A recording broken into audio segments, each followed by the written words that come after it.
Warning: our YouTube channel and its videos may contain scenes, language, and content that may not be appropriate for all audiences. These videos include surveillance footage, undercover pursuit of suspects, actual police and rescue operations, and fearless confrontations. If you do not approve of the content, please do not watch our videos. If you wish to continue, we strongly advise that you proceed with caution. Viewers' discretion is advised. Isa na naman pong kababayan nating OFW nakauwi na ho sa Pilipinas. Ika-22 ho ng Marso na humingi po ng tulong sa Kilos Prontong kapatid ni Ludy Reyes na si Irene Reyes. Ang kanya raw pong kapatid ay minamaltrato po ng kanyang Arabong amo. Kaya naman ang OWA po'y agarang umaksyon. Ngayon, kasama na ho natin si Ludy Reyes, ang OFW. Hi Ludy, welcome back sa Pilipinas. Thank you po. Ako pala yung nag-ano nito, no?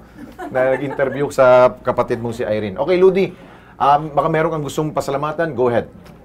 Nagpapasalamat po ako kasi nakauwi na ako. Thank you po sa Kilos Pronto, kay Ben Tulpo, Erwin Tulpo, kay Alex Santos, sa BOEA po. At sa OWA. OWA, thank you rin po. Babalik ka pa ba?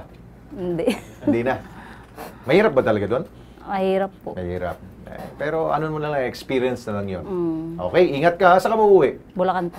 May pamasahe ka? Meron po. Ibahala si Direk sa'yo.